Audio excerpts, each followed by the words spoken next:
Hello everyone, मैं अमित शर्मा आप सभी का एएस ऑनलाइन क्लासेस में स्वागत करता हूं और आशा करता हूं कि आप सभी बहुत अच्छे होंगे और बहुत अच्छे तरीके से अपनी तैयारी कर रहे होंगे। तो साथियों, आज की क्लास में हम मेंसुरेशन क्षेत्रमिति के बारे में पढ़ेंगे। मेंसुरेशन की ये पहली क्लास है। इस क्लास में मेंसुरेशन की कुछ पार्ट को डिस्कस करेंगे और समझेंगे किस तरीके से मेंसुरेशन में आपसे क्वेश्चन पूछे जाते हैं।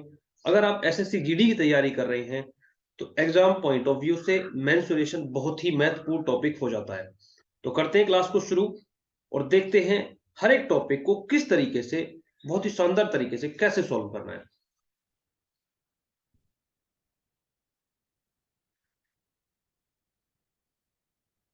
आपके सामने एक डायग्राम दिखाई दे रहा है जिसका नाम है स्क्वायर। स्क्वायर क्या होता है, सबसे पहले आपको पता होना चाहिए कि स्क्वायर हिंदी में बोलते हैं इसको वर्ग। क्या होता है स्क्वायर?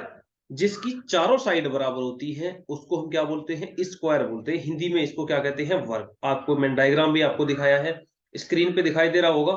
ये जो बना हुआ है ये पूरा आपका स्क्वायर है। इसकी चारों साइड, ये वाली साइड, ये वाली साइड, ये वाली साइड और ये वाली साइड बराबर है, आपस में एकदम बराबर है। समझ में आ गया?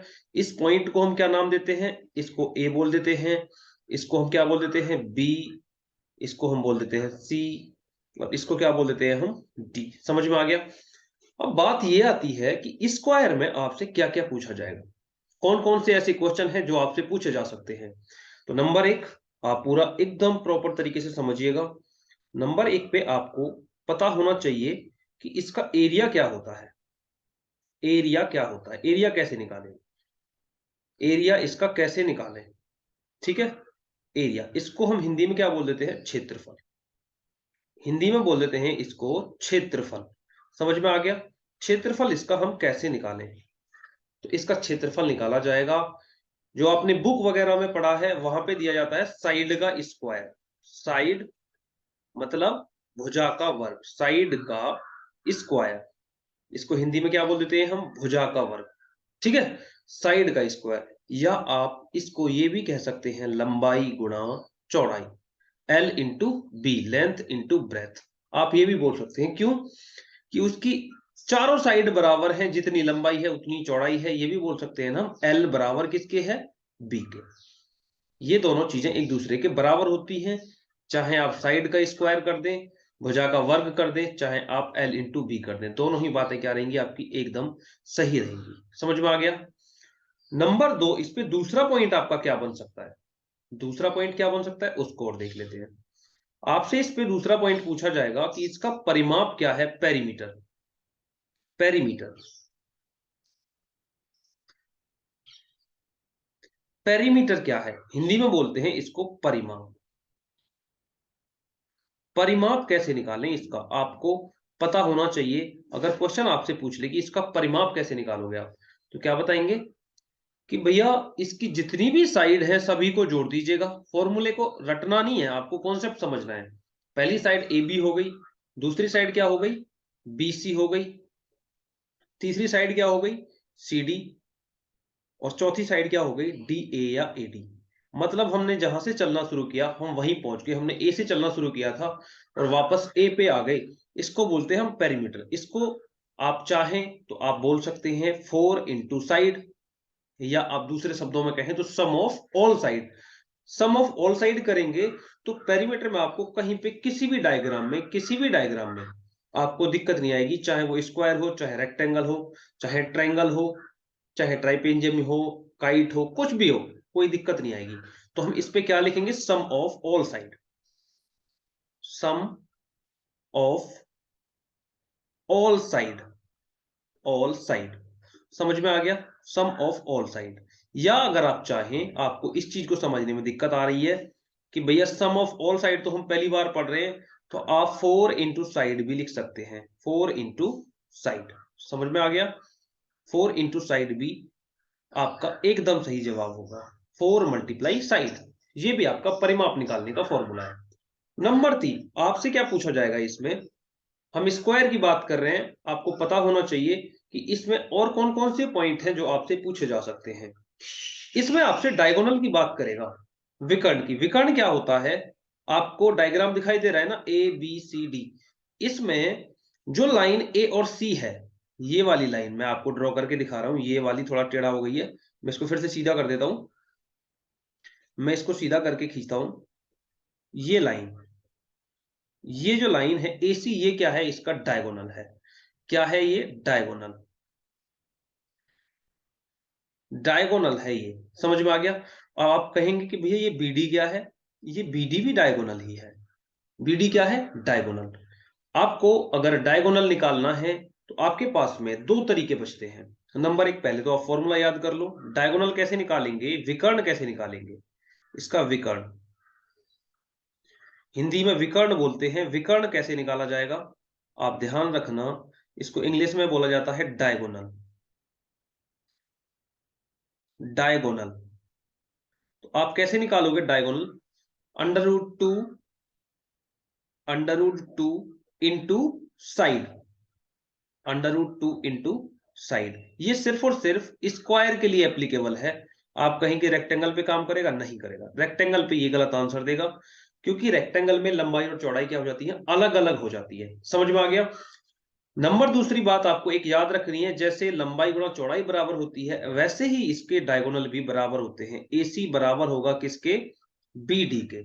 एसी किसके बराबर होगा? बीडी के। ये सभी क्या है? दोनों के दोनों डायगोनल है। नंबर चौथा पॉइंट इस पे आपको क्या याद रखना है कि इसका प्रत्येक कोण जो डी पे बन रहा है, बी पे बन रहा है, ए पे बन रहा है, ये सभी के सभी क्या होते हैं? 90 डिग्री होते हैं। अगर 90 डिग्री कोण है तो आप इसे स्क्वायर कहेंगे, अदरवाइज ये स्क्वायर नहीं होगा। बात करें रेक्टेंगल की, रेक्टेंगल में कितने डिग्री का कोण बनता है? रेक्टेंगल में भी 90 डिग्री का कोण बनता है, लेकिन फर्क दोनों में इतना है कि स्क्वायर के अंदर चारों भुजा बराबर होती हैं, चारों साइड बराबर होती हैं, जबकि रेक्टेंगल के अंदर आमने सामने की भुजा बराबर होती हैं, आमने सामने की साइड बराबर होती हैं। क्लियर हो गया। अगर आपसे डायगोनल पूछा जा रहा है तो आप under root two into side, लेकिन मैंने कहा था कि अगर आप इनकेस फॉर्मूला भूल जाते हैं तो आपने सीखा है पाइथागोरस थ्योरम, तो पाइथागोरस थ्योरम लगाकर भी हम इसका डायगोनल निकाल सकते हैं, और वो होती क्या है? एच स्क्वायर बराबर P square plus B square. H square बराबर P square plus B square से भी हम इसका क्या निकाल सकते हैं?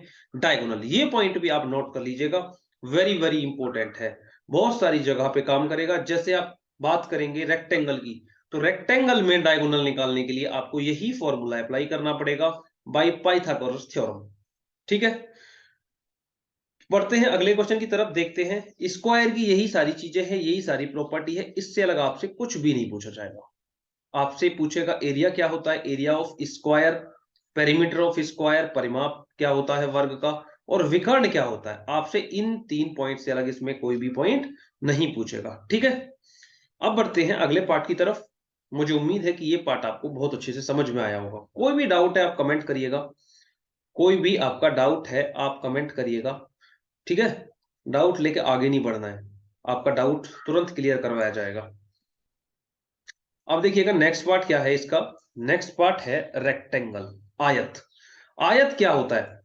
आयत मैंने थोड़ी थोड़ी प्रॉपर्टी आपको स्क्वायर के टाइम पे क्लियर कराई थी, लेकिन अब फाइनल इसको क्लियर करते हैं। आयत होता है, जैसे आपको एक डायग्राम दिखाई दे रहा है, ये ए, ये बी, ये सी, और ये क्या है? डी। आयत में आमने सामने की भुजा बराबर होती है, जैसे आपको ये दिखाई दे रहा है, और इसके बराबर क्या है? इसके बराबर ये है। समझ में आ गया। प्रत्येक कोण कितने डिग्री का होता है? 90 डिग्री का। समझ में आ गया। सारे के सारे एंगल 90 डिग्री होंगे, सारे के सारे एंगल। और एंगल कितने होते हैं इसमें? 4 एंगल होते हैं। समझ में आ गया। अगर हम इसके क्वेश्चन की बात करें, अभी कहना, अभी तक के लिए कहना यही जरूरी है कि इसमें 4 एंगल होते हैं। जैसे आगे बढ़ेंगे इसके एंगल भी बढ़ जाएंगे, कैसे बढ़ेंगे वो सारी चीजें क्लियर करा दूंगा।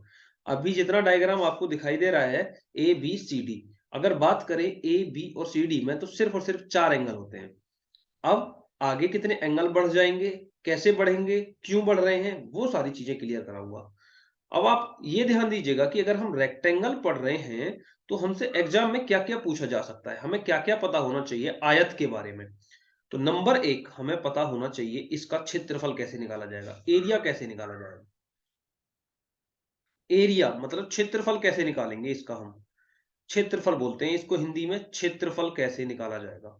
तो आप कहेंगे भैया इसका क्षेत्रफल होता है लंबाई गुणा चौड़ाई, लंबाई गुणा चौड़ाई, जिसको इंग्लिश में बोल देते हैं हम L into B, L multiply B.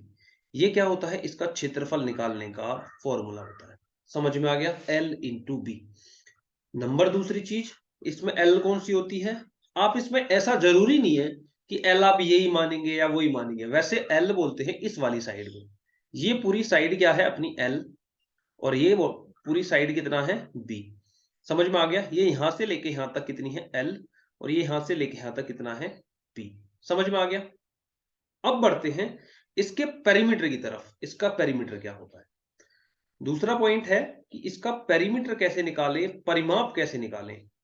क्या चीज, परिमाप। समझ में आ गया, परिमाप कैसे निकालें इसका बात आ रही है यहां पे। तो परिमाप निकालने के लिए आपके पास में क्या फॉर्मूला होता है कि भैया sum of all side, perimeter निकाल रहे हैं हम, पेरीमीटर निकाल रहे हैं हम, इसका परिमाप निकाल रहे हैं। परिमाप कैसे निकालें हम इसका, परिमाप होगा sum of all side, sum of all side, sum of all side, सभी भुजाओं का योग, सभी भुजाओं का योग। अगर फॉर्मूले की बात करें तो फॉर्मूला हो जाता है इसका 2 इंटू एल प्लस बी। और परिमाप का मतलब क्या है आप समझ गए ना, सभी भुजाओं को जोड़ दो। भैया जितना यहां से लेके एक चक्कर लगा रहा है ना, यही इसका परिमाप है। यहां से लेके यहां तक गया, फिर यहां से लेके पूरा, यहां से लेके इधर मैं खींच रहा हूं, ये यहां तक आया, फिर यहां से लेके यहां तक गया, और फिर यहां से लेके यहां तक पहुंच गया। जहां से चलना इसने शुरू किया था ये वापस वहीं पहुंच गया, यही तो होता है इसका परिमाप। समझ में आ गया। नंबर 3, इस पे तीसरा पॉइंट क्या बनेगा, इस पे तीसरा पॉइंट आपका बनेगा कि ये बताओ इसका डायगोनल, विकर्ण कैसे निकालें। इंग्लिश में बोलते हैं डायगोनल, डायगोनल, डायगोनल इसका कैसे निकाला जाएगा। डायगोनल को हिंदी में क्या बोलते हैं, विकर्ण। अब बात आ रही है बहुत अच्छे से निकल रही, विकर्ण। अब इसके लिए कोई फॉर्मूला है, बिल्कुल है जी। कैसे निकलेगा अभी दिखाते हैं। देखो आपको एक रेक्टेंगल दिखाई दे रहा है, इसमें अगर मैं डायगोनल की बात करूं तो ये वाली साइड क्या होगी, डायगोनल। ऐसे ही सेम ये वाली साइड क्या होगी, डायगोनल। हम कह सकते हैं इसमें ए सी किसके बराबर होता है, बी डी के। अगर ये क्या है, एक रेक्टेंगल है तो ठीक है। अब हम एंगल की बात करें, अब आपको पता है ना कि ये 90 डिग्री का था। अगर हम इस पे रेक्टेंगल खींच देंगे ना तो ये दो पार्ट में डिवाइड हो जाएगा, एक ये पार्ट और एक ये पार्ट। तो दोनों के दोनों पार्ट एक दूसरे के बराबर हो जाएंगे। 90 था तो ये 45 45 का हो जाएगा। इस तरीके से कॉर्नर पे 8 एंगल बनेंगे और बीच में 4, टोटल 12 एंगल बन जाएंगे। समझ में आ गया, एंगल भी क्लियर हो गए। लेकिन डायगोनल निकालते कैसे हैं, अब इस थोड़े से डायग्राम को मैं जूम करके आपको दिखाता हूं। मान के चलो ये रेक्टेंगल था, अगर हम इसे इस पे डायगोनल खींच देते हैं तो इसके दो फिगर दिखाई दे रहे होंगे, एक तो ये और दूसरा, मैं इसको थोड़ा सा काट इसलिए रहा हूं ताकि चीजें अच्छे से क्लियर हो जाए। दूसरा ये डायग्राम बन रहा होगा, समझ में आ गया। इस वाली साइड को हम बोलते हैं परपेंडिकुलर, मतलब लंब। इसको हिंदी में कहें तो लंब। समझ में आ गया। इसको बोल देते हैं हम बेस, बेस मतलब आधार, आधार। और इसको क्या बोल देते हैं हम इंग्लिश में, हाइपोटेनियस मतलब कर्ण, कर्ण बोल देते हैं। समझ में आ गया। अब इसका आपको डायगोनल निकालना है तो ये डायगोनल ही तो कर्ण है। तो सेम आपका फॉर्मूला लग जाएगा, एच स्क्वायर बराबर, एच स्क्वायर बराबर P square, P square plus B square. कर्ण का स्क्वायर बराबर किसके हो जाएगा, लंब के स्क्वायर के प्लस बेस के स्क्वायर के। जो भी निकल के आएगा वही आपका डायगोनल होगा, जो भी निकल के आ रहा होगा वो क्या होगा आपका डायगोनल। समझ में आ गया जी। ये आपके डायगोनल को निकालने के लिए आपके पास फॉर्मूला है। इस तरीके से आप, जरूरी नहीं है कि आप रेक्टेंगल का ही निकालेंगे, इस तरीके से आप स्क्वायर का भी डायगोनल निकाल सकते हैं, क्योंकि इनके एंगल कितने डिग्री के होते हैं कॉर्नर पे, 90 डिग्री के। समझ में आ गया। इन 3 पॉइंट से ज्यादा आपसे रेक्टेंगल के ऊपर एसएससी में बात नहीं करेगा, ठीक है। यहां तक कोई भी डाउट है तो आप मुझे कमेंट करके बताओ, टेंशन मत लो। अभी मैं सारी प्रॉपर्टी आपको बता रहा हूं, प्रॉपर्टी जैसे ही खत्म होंगी इनकी, आज हम 4 प्रॉपर्टी के बारे में पढ़ेंगे, स्क्वायर, रेक्टेंगल, ट्रायंगल और सर्कल। बात करेंगे वर्ग की, आयत की, उसके बाद में त्रिभुज की, और उसके बाद में वृत्त की, जो सर्कल होता है। उसके बाद में इन सभी के ऊपर क्वेश्चन भी बनाएंगे। सारे क्वेश्चंस जितने भी अभी तक हमसे पूछे जा रहे हैं उन सभी की थोड़ी थोड़ी प्रैक्टिस करेंगे। उसके बाद में जब हम पूरा ये कंप्लीट कर लेंगे, फिर उसके ऊपर एक प्रैक्टिस क्लास रखेंगे। समझ में आ गया? पहले हम क्या कर रहे हैं, इस क्लास को शुरू करके पूरी डेफिनेशन अच्छे से क्लियर कर रहे हैं, उसके बाद में इसके कुछ क्वेश्चन बनाएंगे। ठीक है, बढ़ते हैं तीसरे पार्ट की तरफ। तीसरा पार्ट क्या है, एक बार देख लेते हैं। तीसरा पार्ट है आपके सामने, एक बार देखिएगा। तीसरा पार्ट क्या कह रहा है? तीसरा पार्ट है ट्रायंगल का। ट्रायंगल, ट्रायंगल क्या होते हैं? बहुत सारे बच्चों का क्वेश्चन होता है कि भैया ये ट्रायंगल कौन सी आफत है, ये होते क्या है, इनको किस तरीके से पूछा जाता है और कैसे सॉल्व करना होता है। भैया ट्रायंगल का सीधा सा मतलब समझो, डेफिनेशन के ऊपर जाओगे तो चीजें उलझ जाएंगी, आपको उतने अच्छे से क्लियर नहीं होंगी। ट्रायंगल का सीधा सा मतलब समझो, जिसमें 3 भुजा हो, जिसमें 3 साइड दे रखी हो, वो क्या होता है आपका ट्रायंगल। उसके नाम अलग अलग हैं, सारी चीजें क्लियर करते हैं। जिसकी तीनों साइड बराबर होती हैं, जैसे आपको ये दिखाई दे रहा है, इसकी तीनों साइड बराबर होती हैं, इसको हम बोल देते हैं समबाहु त्रिभुज, इक्विलेटरल ट्रायंगल, समबाहु त्रिभुज। और जिसमें एक कोण 90 डिग्री का होता है, जैसे आपको ये दिखाई दे रहा होगा, एक कोण कितने डिग्री का है, 90 डिग्री का, ये वाला एंगल, ये है 90 डिग्री, तो इसको हम बोल देते हैं समकोण।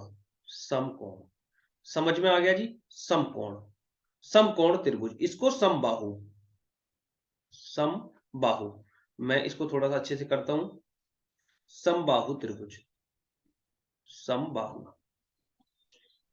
समझ में आ गया? समबाहु त्रिभुज। और ये आपको दिखाई दे रहा है, ये भी एक ट्रायंगल ही है, इसमें हमें 2 साइड, ये वाली और ये वाली, ये उल्टा बना दिया गया है, ये 2 बराबर है, तो इसको हम क्या कहते हैं, समद्विबाहु, आइसोसेलियस, आइसोसेलियस, आइसोसेलियस, समद्विबाहु मतलब इसमें 2 भुजा बराबर है। क्लियर हो गया? और भी बहुत सारे ट्रायंगल हैं जिसमें तीनों की तीनों भुजा अलग अलग होती हैं, तो उनको कैसे बनाते हैं, जैसे मैं यहाँ पे एक दे देता हूं आपको, एक ट्रायंगल मान के चलो, एक ये है आपका त्रिभुज, इसमें आप देख रहे हैं कि इसमें कोई सी भी भुजा बराबर नहीं है, ये सारी की सारी भुजा अनइक्वल है, तो हम इसको कहते हैं विषमबाहु त्रिभुज। कैसे इसको डील करेंगे, कैसे इस पे चर्चा करेंगे, किस तरीके से क्वेश्चन पूछे जाते हैं, सबको हैंडल करते हैं। देखो, पहले मैं इसे क्लियर कर देता हूं एक बार। अब नंबर 1 पॉइंट बनता है आपका कि भैया इस पे पूछा क्या जाएगा, आपसे इस पे पूछा जाएगा क्षेत्रफल क्या होता है, इसमें ट्रायंगल का क्षेत्रफल क्या होगा, क्षेत्रफल, क्षेत्रफल क्या होगा। तो क्षेत्रफल निकालने के लिए दूसरा, इसमें परिमाप क्या होगा, परिमाप क्या होगा, परिमाप पूछा जाएगा आपसे। समझ में आ गया? लेकिन अगर हमें इन सभी को पढ़ना है तो इसको पढ़ेंगे उल्टे तरीके से। कैसे उल्टा तरीका क्या होगा, इसमें सबसे पहला पॉइंट बनाएंगे हम परिमाप का, कि भैया इसका पेरीमीटर क्या है, पेरीमीटर, पेरीमीटर, इसको हिंदी में क्या बोलते हैं आप सभी समझ गए होंगे, इसको बोलते हैं परिमाप। परिमाप ये होता क्या है, ये भैया कौन सा आफत है, परिमाप होता है भैया sum of all side, sum of all side, all side, sum of all side. Sum कैसे करना है, ये मानो एक अपना ट्रायंगल था, ये ए, ये बी, ये सी, तो जहां से हमने चलना शुरू किया, मान के चलो यहां से हम ऐसे करके आ रहे हैं, टेढ़ा हो रहा है थोड़ा सा, मैं इसे करेक्ट करता हूं। ये देखो, यहां से चलना शुरू किया, हम यहां पहुंच गए, ऐसे ही हम यहां से यहां पहुंचे, जैसे हम स्क्वायर और रेक्टेंगल में जा रहे थे, उसके बाद हम यहां से लेके यहां पहुंच गए फिर से। तो इन सभी को काउंट करना है तो हमें क्या करना पड़ेगा, सम ऑफ ऑल साइड, इसी को तो बोलते हैं हम कि भैया त्रिभुज का परिमाप क्या है, सम ऑफ ऑल साइड। हर एक ट्रायंगल के लिए यही लगेगा। अगर हम बात करें किसकी, कि भैया राइट एंगल पे कौन सी प्रॉपर्टी लगेगी, इस पे क्या अलग है क्या, सेम इस पे लग जाएगी। अब बात करें आइसोसेलियस पे, जिसके हमें 2 साइड बराबर दे रखी है, ये वाली 2 साइड एक दूसरे के बराबर हैं, तो इसमें इसमें भी यही लग जाएगी। अब आ जाओ फिर से अपने क्वेश्चन पे। तो पेरीमीटर को किससे डिनोट करते हैं? पेरीमीटर को P से डिनोट करा जाता है, ठीक है। तो इसको मैं पहले पूरा ही लिख देता हूं, पेरीमीटर। देखो बार बार मिटा करके लिखने का मतलब यही है कि आपको अच्छे से क्लियर हो जाए, ठीक है। पेरीमीटर, पेरीमीटर क्या होता है? Sum of all side, sum of all side, all side, समझ में आ गया? Sum of all side. यहां तक कोई भी दिक्कत हो तो पूछो। अब नंबर 2, इसमें अगर आपसे क्षेत्रफल पूछेगा तो आपको दूसरी चीज पता होना चाहिए, सेमी पेरीमीटर। एक ही फॉर्मूला याद करो जो हर एक क्वेश्चन पे लग जाए। बाद में आपको ट्रिक्स भी बताऊंगा मैं, क्वेश्चन के साथ साथ मैं आपको ट्रिक भी करवाऊंगा, लेकिन आप पहले फॉर्मूला एक याद कर लो, जो हर एक फॉर्मूले, जो एक ही फॉर्मूला हर एक ट्राइंगल पे एप्लीकेबल हो, चाहे वो कोई सा भी हो, इक्विलेटरल हो, समबाहु हो, चाहे समद्विबाहु हो, चाहे समकोण हो, चाहे विषम बाहु हो, सब पे लगे। तो उसके लिए हमें क्या चाहिए? सेमी पेरीमीटर, अर्ध परिमाप। इसे हम एसपी से डिनोट करते हैं, एसपी, सेमी पेरीमीटर। मतलब हिंदी में कहें तो इसको अर्ध, अर्ध परिमाप, अर्ध परिमाप। समझ में आ गया जी? अर्ध परिमाप कैसे निकालोगे? आप कहोगे कि भैया जो पेरीमीटर निकला है ना, पेरीमीटर को पी से इंडिकेट किया जाता है, अपॉन 2 कर दो। सम ऑफ ऑल साइड, सभी भुजाओं के योग को 2 से भाग दे दो, तो हमारा क्या निकल जाएगा? अर्ध परिमाप। पूरे पेरीमीटर को 2 से भाग दे दो। क्या करना है? पूरा पेरीमीटर निकालो, उसको 2 से भाग दे दो। समझ में आ गया? अब नंबर तीसरे पॉइंट पे आते हैं। इसके पे नंबर तीसरा पॉइंट क्या है कि इसमें अब पूछेगा आपसे कि क्षेत्रफल क्या है, क्षेत्रफल क्या है। तो क्षेत्रफल आप कैसे निकालोगे? अंडर रूट के अंदर में सारी प्रॉपर्टी बताऊंगा। ये इसको हीरोन्स फॉर्मूला भी बोलते हैं, हीरोन्स फॉर्मूला, हीरो का फॉर्मूला। समझ में आ गया? मैं कोशिश ये कर रहा हूं कि आपको ज्यादा फॉर्मूले याद ना करने पड़े, आपका काम कम फॉर्मूलों में पूरा हो जाए। तो आपको यही एक फॉर्मूला याद करना है, बाकी मैं ऐसी प्रॉपर्टी आपको डायग्राम क्वेश्चंस के साथ में समझाऊंगा कि आपको एक भी फॉर्मूले की जरूरत नहीं रहेगी। तो इसमें आप कैसे करेंगे? एस इंटू, एस क्या है? ये सेमी पेरीमीटर, अर्ध परिमाप। S into S minus A, S minus A into S minus B into S minus C. ये थोड़ी इसकी लाइन को बड़ी कर लो क्योंकि पूरा अंडर रूट के अंदर है, एस माइनस सी। अब इस तरीके से आप अपने किसी भी क्वेश्चन का, चाहे वो कोई सा भी आपके पास में त्रिभुज दिया गया हो, चाहे इक्विलेटरल हो, आइसोसेलियस हो, राइट एंगल हो, कोई सा भी त्रिभुज हो, आप इस तरीके से अपने क्वेश्चन का आंसर निकाल रहे होंगे। अगर आपसे पूछेगा क्षेत्रफल क्या है, तो सबसे पहला काम उसका सेमी पेरीमीटर निकालोगे। सेमी पेरीमीटर से भी पहले आपको क्या चाहिए? पेरीमीटर, जिसको हम परिमाप बोलते हैं। ठीक है, समझ में आ गया? परिमाप। तो पहले परिमाप, उसके बाद अर्ध परिमाप, तब जाके आप अपना क्षेत्रफल निकाल रहे होगे। समझ में आ गया? नंबर 2, अब एक आपको मैं थोड़ी सी हिंट देके चलता हूं यहीं पे। मान के चलो आपके पास में कोई राइट एंगल है, ये रहा जी राइट एंगल। राइट एंगल कौन सा होता है? जिसका एक कोण 90 डिग्री का हो, और वो कह रहा है कि इसका क्षेत्रफल बताओ। तो राइट एंगल में क्या करेंगे? हम एक छोटी सी लाइन फिर से ड्रॉ कर लेंगे, और इस पे हम, देखो ये मैंने लाइन ड्रॉ करी है ना, कलर चेंज करके आपको डॉट डॉट में दिखाई दे रही होगी। तो जब ड्रॉ कर रहे हैं तो ये आपको दिखाई दे रहा है कि एक रेक्टेंगल बन गया। जो ये साइड होगी उसकी वो ये वाली होगी, और इस वाली साइड के बराबर ये होगी।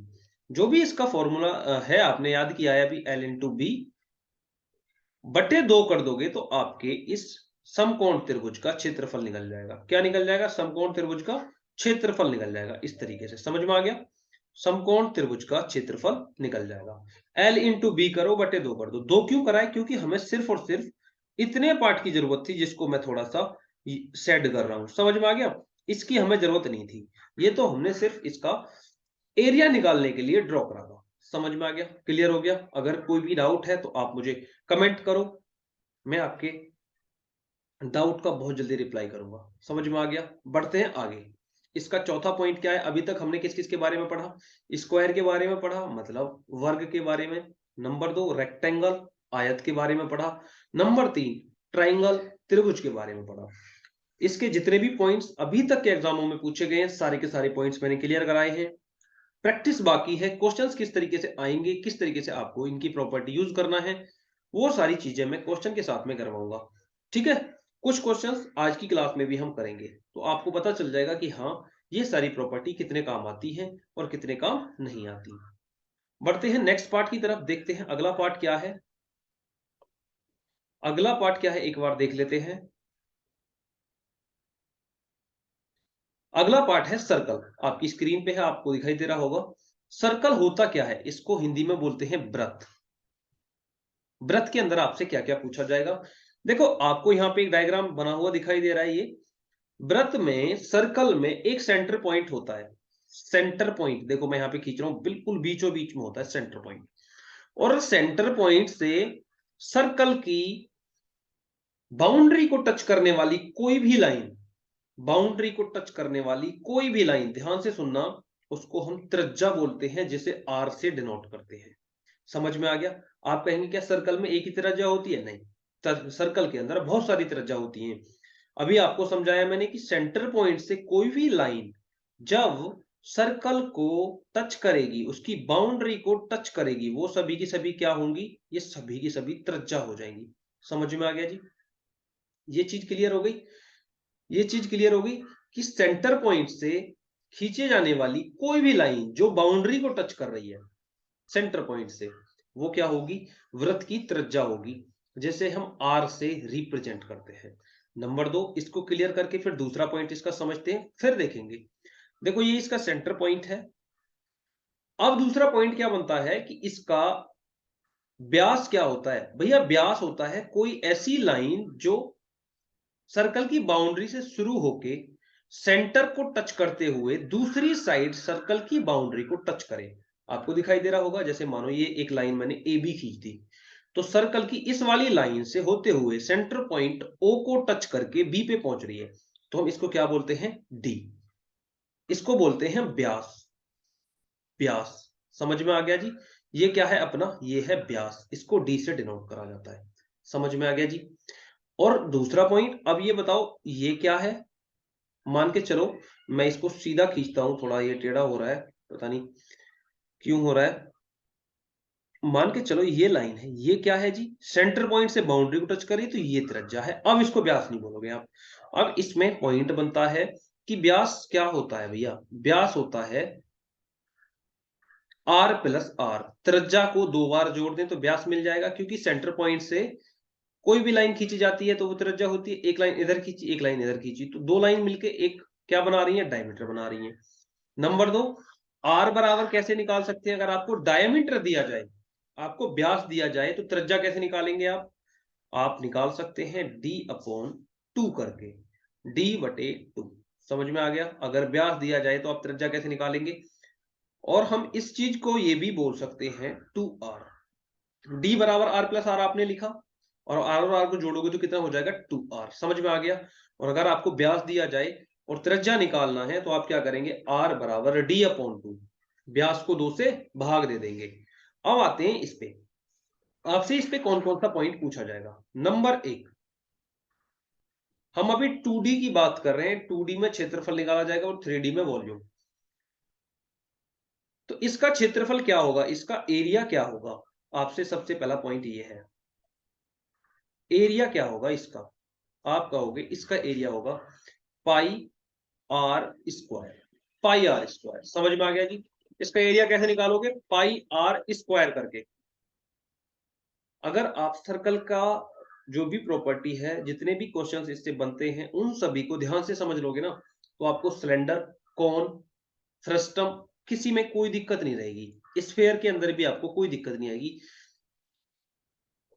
सिर्फ और सिर्फ सर्कल के कॉन्सेप्ट को समझ के आप बाकी के पार्ट को अच्छे से समझ सकते हैं। तो इसका एरिया कैसे निकालोगे आप? पाई आर स्क्वायर करके। समझ में आ गया? नंबर 2, पाई का बहुत सारे बच्चों के दिमाग में आ रहा होगा कि भैया पाई का मान कितना रखना है? पाई का मान 22/7 रखना है, 3.14 रखना है, या 180 डिग्री रखना है? उसकी भी चर्चा करेंगे, अभी उस पर भी बात करेंगे। पहले आप सिर्फ और सिर्फ इतना समझो कि अगर हमें एरिया निकालना है तो हमें क्या करना होगा? Pi R square. और आर क्या है अपना? आर होता है हमारा त्रिज्या। मैं यहाँ पे लिख भी देता हूं कि आर क्या है? आर बराबर होता है त्रिज्या। त्रिज्या। समझ में आ गया हिंदी वालों के लिए? ठीक है, इसको रेडियस बोलते हैं इंग्लिश में। ठीक है, तो आर बराबर क्या होता है? त्रिज्या। नंबर दूसरा पॉइंट क्या है, आपसे पूछेगा इसमें परिधि। परिधि होती क्या है, जैसे आपने अभी तक पढ़े थे रेक्टेंगल, स्क्वायर, ट्रायंगल, तो इसमें हम सम ऑफ ऑल साइड नहीं कर रहे थे। जैसे ये था एक रेक्टेंगल है, इसकी सारी साइडों को हम जोड़ रहे थे, यहां से लेके यहां तक जा रहे थे। ऐसे ही हम ट्रायंगल के अंदर भी जा रहे थे कि सम ऑफ ऑल साइड यहां से लेके यहां तक, यहां से लेके यहां तक। तो ऐसे ही अगर हम सर्कल की बात करें तो सर्कल में क्या होगा, सर्कल में भी वही बात है। सर्कल में भी मान के चलो हमने यहां से चलना शुरू किया, तो इस सर्कल का जो राउंड लगा रहे हैं ना ऐसे ऐसे चल के हम, उसको ही हम इसका क्या बोलते हैं, परिधि बोलते हैं। इंग्लिश में कहें तो इसको सरकमफ्रेंस। समझ में आ गया, ऐसे घूम के जहां से हमने चलना शुरू किया था हम वहीं पहुंच गए, इसको ही तो बोलते हैं हम सरकमफ्रेंस। इसको वृत्त की परिधि हिंदी में बोला जाता है। इसको इंग्लिश में लिख देता हूं पहले, सरकमफ्रेंस। सरकमफ्रेंस इसको क्या बोलते हैं हिंदी में, वृत्त की परिधि।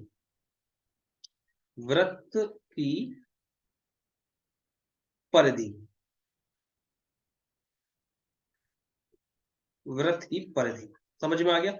ये कैसे निकालेंगे आप, इसके लिए सीधा सीधा फॉर्मूला है आपके पास में, 2 pi R. 2 pi R, 2 pi R करेंगे तो आप क्या निकाल रहे होंगे, अपने वृत्त की परिधि। समझ में आ गया।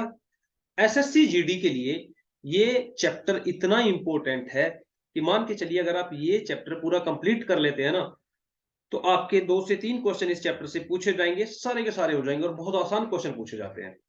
ठीक है, ये 3 क्लास आएंगी इसके ऊपर, मेंसुरेशन की टोटल 3 क्लास रहेंगी। तीनों को क्लियर करने के बाद में आपका कोई डाउट नहीं बचेगा। समझ में आ गया।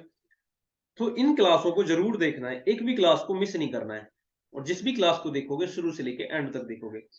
बहुत सारी चीजें ऐसी हैं जो आप जानते हैं, बहुत सारी ऐसी है जो आप पहली बार देख रहे होंगे या भूल चुके होंगे, तो वो सारी चीजें क्लियर हो जाएंगी।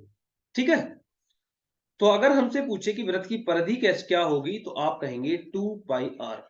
देखो सारी क्लास देखने का एक फायदा है कि जो आगे की चीजें हैं उनको कनेक्ट करना बहुत आसान है, उन सभी को एक दूसरे से लिंक करना, और उसके ऊपर क्वेश्चंस पूछा जा रहा है तो आप क्वेश्चंस को कनेक्ट करके भी निकाल सकते हैं, इन केस अगर आप फॉर्मूला भूल जाते हैं। और इस पूरे मेंसुरेशन में बहुत सारे फॉर्मूले हैं, कहां तक याद करोगे, बहुत सारी दिक्कत आ जाएंगी। अगर आप इसका कॉन्सेप्ट समझ जाओगे, डायग्राम को समझ जाओगे, तो चीजों को कनेक्ट करके आप इसका सॉल्यूशन निकाल रहे होगे, इसका आंसर निकाल रहे होगे। ठीक है, मुझे उम्मीद है कि ये सारी चीजें आपको बहुत अच्छे से क्लियर हुई होंगी। अब बढ़ते हैं अगले पार्ट की तरफ। अगला पार्ट क्या बचा है आपका, जितना अभी तक पढ़ा है उसकी प्रैक्टिस। जितना आपने अभी तक पढ़ा है उसकी प्रैक्टिस, अपने आप को चेक करना है कि अभी तक हमने कितना सीखा। समझ में आ गया। अगर मैं आपको सारे डायग्राम, सारी प्रॉपर्टी, सारी थ्योरम एक साथ करा दूं फिर क्वेश्चन बनवाऊं तो दिक्कत हो जाएगी, परेशानी हो जाएगी, क्योंकि कुछ चीजों को आप पढ़ते पढ़ते पीछे की चीजों को भूल जाएंगे, और जिसे भूल जाएंगे फिर वो बेकार काम हो जाएगा। हमने अभी तक जितना सीखा है उसके ऊपर प्रैक्टिस करनी है, क्वेश्चन बनानी है। समझ में आ गया। तो देखते हैं पहला क्वेश्चन क्या है। इन सारी प्रॉपर्टी को आप अपने नोट्स पे लिख लो, वीडियो को रोक के लिखो, चाहे बैक करके लिखो, जैसे आपको मन करे वैसे लिखो, लेकिन समझना जरूर है, लिखना जरूर है। ठीक है, बढ़ते हैं नेक्स्ट क्वेश्चन की तरफ। देखते हैं कि इन पे अभी तक हमसे क्वेश्चन किस तरीके से पूछे जाते हैं। क्वेश्चन ये रहा आपके सामने, आप एक बार देखिएगा। क्वेश्चन नंबर 1 है आपके सामने, बहुत ही शानदार क्वेश्चन है कि एक वर्ग का क्षेत्रफल ज्ञात करें जिसकी भुजा 8 सेंटीमीटर हो तथा परिमाप भी ज्ञात करें। आपको 4 ऑप्शन दे रखे हैं। सबसे पहले आपको क्या बताना है, इसका क्षेत्रफल। भैया वर्ग ये रहा आपके सामने। वर्ग होता क्या है, स्क्वायर बोलते हैं इंग्लिश में इसको। वर्ग होता है जिसकी चारों भुजा क्या हो, एक दूसरे के बराबर हो। चारों भुजा एक दूसरे के बराबर हो। समझ में आ गया। मैं यहाँ पे आपको ये डॉट बना के भी आपको, ये इस पे मार्क करके भी आपको समझाने की कोशिश कर रहा हूं कि ये चारों भुजा एक दूसरे के क्या है, बराबर हैं। और उसने पहले ही कह दिया है कि चारों भुजा बराबर होती हैं स्क्वायर की, और जिसकी भुजा है 8 सेंटीमीटर, तो हर एक भुजा 8 सेंटीमीटर हो जाएगी। डायग्राम का यही फायदा है आपको। अब पता चल गया कि भैया इसकी सारी की सारी भुजा क्या है, 8 सेंटीमीटर। 8 सेंटीमीटर सभी की सभी सेंटीमीटर में है। ठीक है ना, सभी की सभी सेंटीमीटर में, ध्यान रखना। और आपसे पूछा क्या है कि भैया पहले तो इसका क्षेत्रफल बताओ। यहां से क्वेश्चन करते हैं सॉल्व। देखना आप कितना आसानी से आप क्वेश्चन का आंसर निकाल रहे होंगे, कितने आसानी से। अगर आपने पूरी क्लास को सही से देखा है ना, पूरी प्रॉपर्टी को, पूरी थ्योरम को सही से पढ़ा है, तो आप इसका आंसर बहुत ही आसानी से निकाल रहे होंगे और आपको लगेगा कि हाँ, मैंने कुछ आज नया सीखा है, बहुत अच्छा सीखा है। तो इसका आपको क्या बताना है? सबसे पहले एरिया। तो एरिया निकालने के लिए मैंने आपको फॉर्मूला लिखवाया था। फॉर्मूला क्या लिखवाया था? फिर से रिकॉल करा दूंगा सारी चीजें जो भी तक आपने पढ़ी हैं, उनको फिर से एक बार रिकॉल करा दूंगा प्रैक्टिस के साथ में। मैंने बताया था कि आप या तो साइड का स्क्वायर कर दो, मतलब भुजा का वर्ग कर दो, या आप L इंटू बी लगा दो। क्या कर दो आप? L into B. दोनों ही चीजें मैंने आपको बताई थी। इसमें L इंटू बी लगाओगे तो भी आपका आंसर वही आएगा, और साइड का स्क्वायर करोगे तब भी वही आएगा, क्योंकि लंबाई और चौड़ाई इसकी क्या है? बराबर है। L बराबर किसके है? बी के। लंबाई और चौड़ाई क्या है? बराबर। तो आप देखो साइड कितनी दे रखी है? साइड है 8। 8 का स्क्वायर कर दो। 8 का स्क्वायर करोगे तो कितना हो जाएगा? 8 गुणा 8 बराबर 64। 8 अट्ठे 64 सेंटीमीटर स्क्वायर। समझ में आ गया जी? इसका क्षेत्रफल कितना आ गया? 64 सेंटीमीटर स्क्वायर। 64 centimetre square. दूसरा पार्ट बच जाता है इसका। इसका क्या बताना है? परिमाप। मार्कर का कलर चेंज करो, अब इसका परिमाप बता दो। दूसरा पार्ट क्या था इसका? परिमाप। परिमाप जिसे हम क्या बोलते हैं? पेरीमीटर। और पेरीमीटर के लिए मैंने आपको फॉर्मूला बताया था। सारी चीजें रिकॉल हो जाएंगी अगर आप क्लास में बने रहोगे तो। कि 4 इंटू साइड, 4 मल्टीप्लाई साइड। अगर ये चीज आपको याद है तो भी काम हो जाएगा, या आपको याद है क्या दूसरा पॉइंट बताया था मैंने? Sum of all side. All side ये इसलिए बताया है कि ये हर एक पे काम करेगा, रामबाण की तरह काम करेगा। सम ऑफ ऑल साइड। इसकी चारों साइड कितनी है? यहां से लेके यहां तक 8 है। देखो मैं लाइन खींच के बता रहा हूं। 8 8 8 और ये 8। 8 को 4 बार जोड़ोगे 32 हो जाएगा। या आप फॉर्मूले में रख दो 4 मल्टीप्लाई साइड। साइड कितनी थी? 8 बराबर 32 सेंटीमीटर। इस तरीके से आपके क्वेश्चन का आंसर आ रहा होगा 32 सेंटीमीटर। कौन सा ऑप्शन सही हो जाएगा? ऑप्शन हो जाएगा बी सही। ऑप्शन हो जाएगा कौन सा? बी सही। Option B is the correct answer. 64 32। बाकी के सारे ऑप्शन आपके क्या हो जाएंगे? गलत हो जाएंगे। ऑप्शन ए था 132, गलत हो गया। ऑप्शन सी था 78 40 120 45। ऑप्शन डी था, सारे गलत हो गए। समझ में आ गया? अगर आपसे इसमें डायगोनल पूछता तो आप क्या कर देते? Under root 2 into side. Under root 2 into side. तो डायगोनल कितना आ जाता? 8 अंडर रूट 2। ये भी आप निकाल देते इसमें, 8 अंडर रूट 2। समझ में आ गया? इन 3 पॉइंट से ज्यादा आपसे कुछ नहीं पूछेगा। बढ़ते हैं नेक्स्ट क्वेश्चन की तरफ। मुझे उम्मीद है कि ये क्वेश्चन आपको बहुत शानदार तरीके से समझ में आया होगा। दोस्तों अगर क्वेश्चन समझ में आ गया है ना, तो वीडियो को लाइक कर दो, दोस्तों के साथ में शेयर कर दो। ठीक है, बढ़ते हैं आगे, देखते हैं अगला पार्ट क्या है। Question number 2। एक आयत का क्षेत्रफल ज्ञात करें जिसकी लंबाई 10 मीटर तथा चौड़ाई 8 मीटर है। भैया क्षेत्रफल पूछा गया है आयत का। आयत मतलब रेक्टेंगल का। रेक्टेंगल की प्रॉपर्टी होती है जिसकी आमने सामने की भुजा बराबर हो। ए बी सी और डी, जिसकी आमने सामने की। ये वाली इसके बराबर है और ये वाली भुजा किसके बराबर है? इसके बराबर है। समझ में आ गया जी? ये वाली इसके, ये वाली इसके। अब इसका आपसे क्या पूछा गया है, इसको यहां से सॉल्व करते हैं। पहले ये बताओ इसकी लंबाई। लंबाई को एल से डिनोट करते हैं, वो कितना दे रखा है? आप कहेंगे सर 10 मीटर दे रखा है। और इसकी चौड़ाई, चौड़ाई को बी से डिनोट करते हैं, ये कितना है? 8 मीटर। अब इसका एरिया बताना है आपको। एरिया, तो एरिया क्या होगा जी? इसका क्षेत्रफल क्या होगा? आप कहोगे L into B. L into B कर दो। लंबाई है 10 गुणा चौड़ाई है 8। दोनों की गुणा कर रहे होगे तो 10 अट्ठे 80। 80 मीटर स्क्वायर। 80 मीटर स्क्वायर आपका आंसर आ जाएगा। इस तरीके से आप अपने क्वेश्चन का आंसर निकाल रहे होगे। अगर आपसे पेरीमीटर पूछा जाए, अगर आपसे पेरीमीटर जिसको पी से इंडिकेट करते हैं, तो पेरीमीटर को क्या करेंगे आप? 2 इंटू एल प्लस बी या सम ऑफ ऑल साइड। सभी भुजाओं को जोड़ देंगे।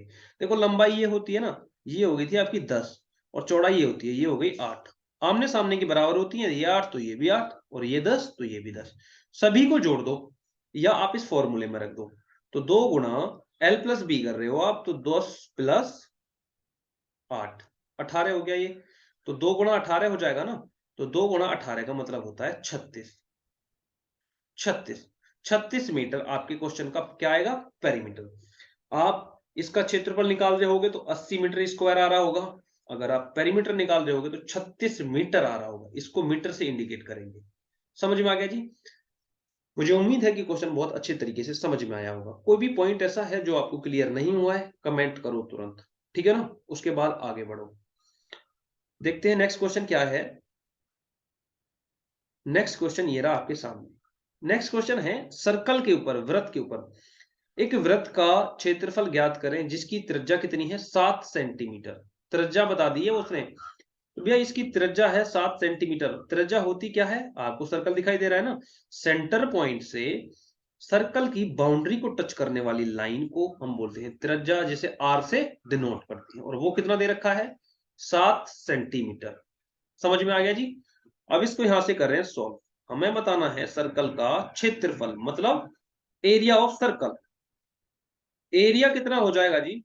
आप कहोगे पाई आर स्क्वायर। समझ में आ गया? Pi R square. Pi R square आप इसमें रखोगे तो आपके सर्कल का एरिया आ जाएगा।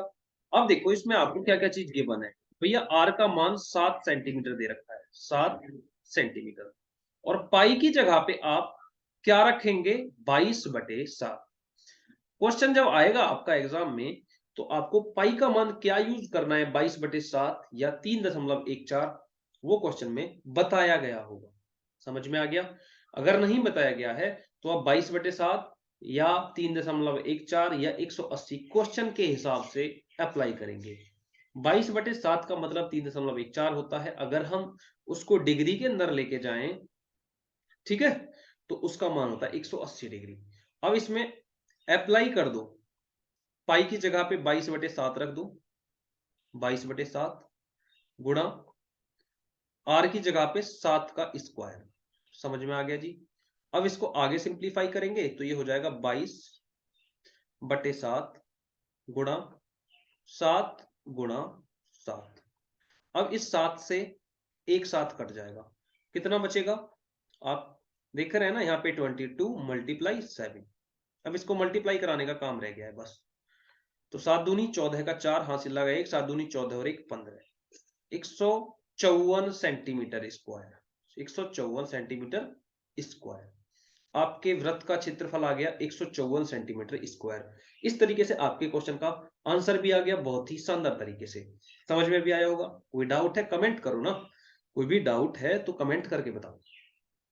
चीजें क्लियर हो रही हैं तो भी कमेंट करके बताओ कि हाँ जी ये चीज हमें एकदम अच्छे से समझ में आ रही है। बढ़ते हैं आगे, देखते हैं नेक्स्ट क्वेश्चन क्या है।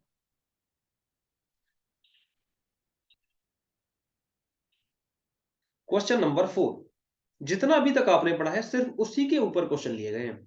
जितना आपने पढ़ा है उसी पे क्वेश्चन लिए गए। किस तरीके से पूछे जाते हैं आपको थोड़ा सा ये चीज समझाने के लिए ये क्वेश्चन लिए गए हैं।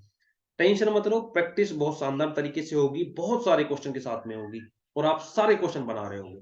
अगर आप सारी प्रॉपर्टी को अच्छे से देख लोगे, एक एक प्रॉपर्टी को ध्यान से समझ लोगे, तो आप सारे क्वेश्चन बहुत ही शानदार तरीके से, बहुत ही दमदार तरीके से बना रहे होगे। आपसे क्वेश्चन पूछा गया है एक समकोण त्रिभुज का क्षेत्रफल ज्ञात करें जिसकी भुजा 3 सेंटीमीटर, 4 सेंटीमीटर तथा 5 सेंटीमीटर है। अब देखो हमें क्या करना है, इसका क्षेत्रफल बताना है। दो तीन तरीके से बताऊंगा, दो तीन तरीके से बताऊंगा। देखो जो बड़े वाली साइड होती है ना, वो हमेशा, जैसे यहाँ पे 3 4 5 दे रखा है, तो बड़े वाली को हमेशा हम कहां पे रखते हैं? जहां पे हाइपोटेनियस होता है। तो इसको हमने 5 मीटर लिख लिया। अब बची 3 और 4। अब क्या बच रही है? 3 और 4। आप इसे कहीं पे भी लिख दो, 3 को यहां लिख दो और 4 को यहां लिख दो। सभी मीटर में है तो मीटर लगा दो आगे, कोई फर्क नहीं पड़ेगा। अब आपसे क्या पूछा जा रहा है? इसका क्षेत्रफल बताओ। इसका क्षेत्रफल बताओ, एरिया बताओ। यहां से सॉल्व कर रहे हैं। इस क्वेश्चन को मैं इतने शानदार तरीके से समझाऊंगा आपको कि आप कहोगे कि भैया मजा आ गया, समझ में आ गया। ठीक है, आप क्या कह रहे होगे कि भैया ये क्वेश्चन समझने के बाद में ऐसा लग रहा है कि जो हमने अभी तक सीखा है वो बहुत ही काम की चीज है। समझ में आया? बढ़ते हैं आगे। कैसे करना है? इसका एरिया बताना है, इसे ए से इंडिकेट करते हैं, एरिया। तो एरिया बताने के लिए हमें क्या करना पड़ेगा? एक फॉर्मूला मैंने आपको लिखवाया था, अंडर रूट के अंदर S into S minus A, S minus B और s माइनस सी। अगर आप क्लास में रहोगे ना तो सारी चीजें रिकॉल हो जाएंगी जो भी तक आपने प्रॉपर्टी पढ़ी है। अब बहुत सारे बच्चे कह रहे होंगे कि भैया इसका एरिया निकालने का फॉर्मूला ये भी होता है 1/2 गुणा बेस गुणा हाइट। 1/2 बेस इंटू हाइट, हाँ जी बिल्कुल ये भी होता है। कितने फॉर्मूले याद करोगे, इसलिए मैंने ये लिखवाया नहीं था। ये सिर्फ और सिर्फ किस पे लगता है, समकोण त्रिभुज पे लगता है। समकोण त्रिभुज का मतलब है कि एक उसका जो कोण है वो 90 डिग्री का होगा। समझ में आ गया। ये लगता है भैया सिर्फ और सिर्फ समकोण त्रिभुज पे, इसीलिए मैंने नहीं लिखवाया था। अगर आप लिखना चाह रहे हैं तो ये लिख लो। समकोण त्रिभुज है तो मैं इन फॉर्मूलों को सभी को भगा दूंगा, एक की भी जरूरत नहीं पड़ेगी। बस पहले आप सीख लो चीजों को। तो एरिया निकालने के लिए सबसे पहले हमें क्या चाहिए, पेरीमीटर। पेरीमीटर को पी से इंडिकेट करते हैं, वो क्या होता है, sum of all side. Sum of all side, all side. तो सम कर दो सभी को भाई। 5 + 4 + 3, 5 4 9 और 3 12। तो ये सब 12 मीटर में है तो मीटर में आ जाएगा। इनका पेरीमीटर कितना निकल के आ रहा है जी, 12 मीटर। समझ में आ गया। अब हमें चाहिए semi perimeter, SP, semi perimeter.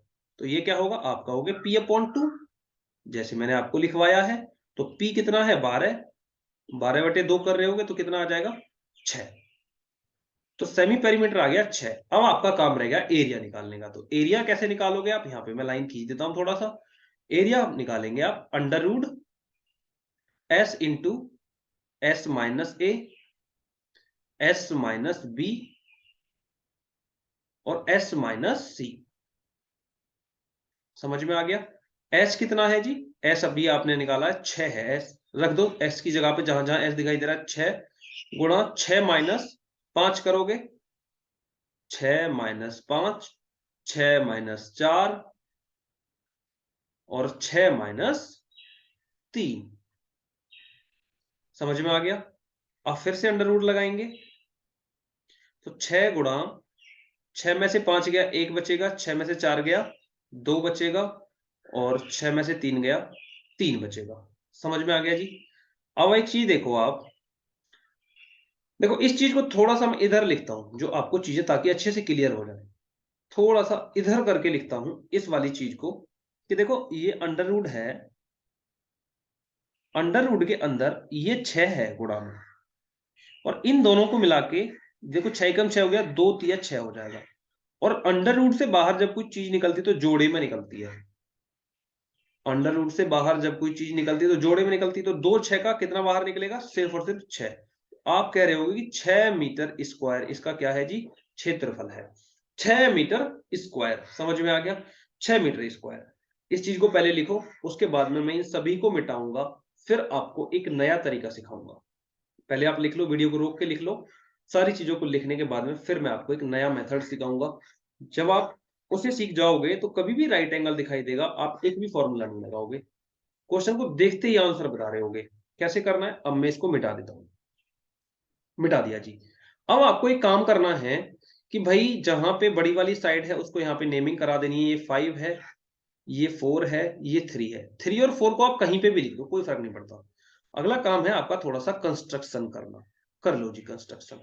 मैंने थ्योरम पढ़ाते टाइम भी आपको समझाया था कि भैया जब भी राइट एंगल दिखाई देगा आप क्या करेंगे, थोड़ा सा कंस्ट्रक्ट करेंगे। अब देख रहे हैं ना आप, ये क्या बन रहा है, एक आयत बन रहा है, रेक्टेंगल बन रहा है। ये वाली साइड, ये वाली इस वाली के बराबर है। बराबर है तो ये 3 है तो ये भी 3 रही होगी, और ये 4 है तो ये वाली भी 4 रही होगी। समझ में आ गया। तो आप 4 कर दो। अब इसका एरिया निकालो। आप कौन सी प्रॉपर्टी लगा दो, ये जो डायग्राम हमने कंस्ट्रक्ट करके बनाया है ये बन रहा है एक आयत, और आयत का फॉर्मूला होता है L इंटू बी। ठीक है। तो L इंटू बी करोगे तो 4 गुणा 3 बराबर कितना आ गया जी, 12।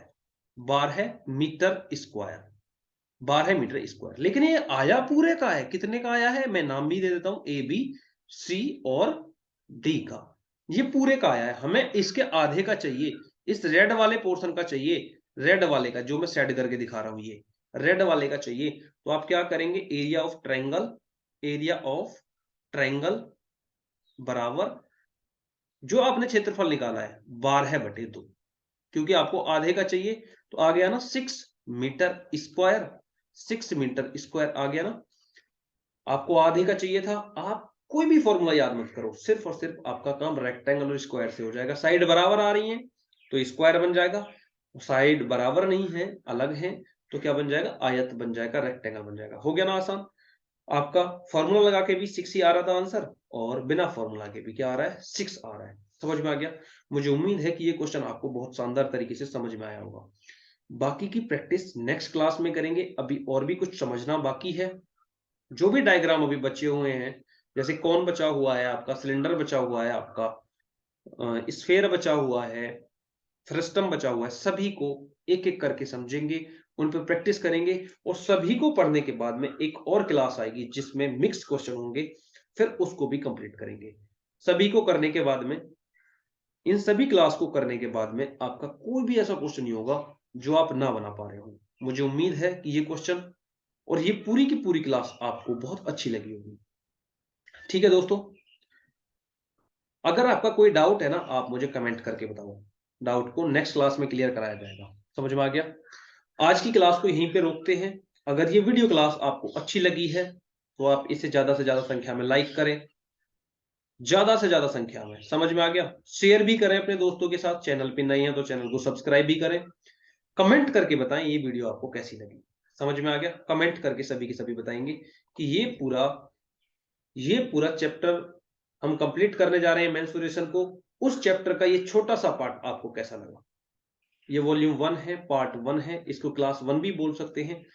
आप अपना ओपिनियन कमेंट करके शेयर करो। समझ में आ गया। आज की क्लास को यहीं पे रोकते हैं, मिलते हैं नेक्स्ट क्लास में।